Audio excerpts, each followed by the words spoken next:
Well, new at 6 tonight, there's a major discussion on how to improve public transit across the D.C. region. For the first time, we're seeing a big and historic collaboration between regional leaders and the federal government. And this afternoon, top leaders announced they are teaming up on ways to grow and fix problems, plus address financial hurdles. Our Matthew Torres was at that meeting, speaking to officials about the road ahead.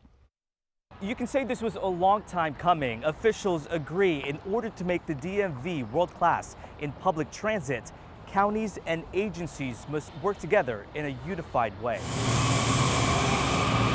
Ride it or not, the transit system is a life force in the DMV, needing a boost of revitalization. We have got to fix this model. The financial model has been broken now for 4 decades. For the first time ever, the WMATA board and the Metro Washington Council of Governments are teaming up with a plan called DMV Moves on how to make the rail and bus system better as a region.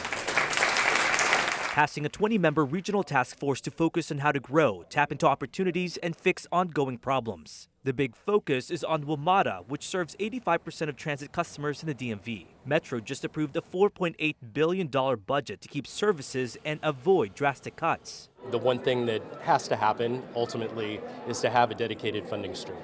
We are the only major system without a dedicated funding stream in this country. We know we've got a big fiscal challenge, and we don't want to lurch from crisis to crisis. COG board chair and D.C. Councilman Charles Allen says it likely means increased revenue. But before then, he says the region as a whole needs to figure out what it wants for all 14 transit providers. When you have different leaders from different jurisdictions in one room, there are different opinions. So we have equity issues in terms of making sure we have access to Metro Rail, Metro Bus, having a seamless process. So when you're going from Metro Bus to Metro Rail or Metro Rail to Metro Bus, there should be a way to make that easy and seamless. We heard thoughts on improving the bus system, being able to connect to further cities, and improving economic development. The big challenge is getting everybody on board. There was already some pushback on who should be represented on the task force. We've got to be able to move fast and nimble to be able to get this done. There is going to be another meeting in June, but overall, the big goal is by this time next year,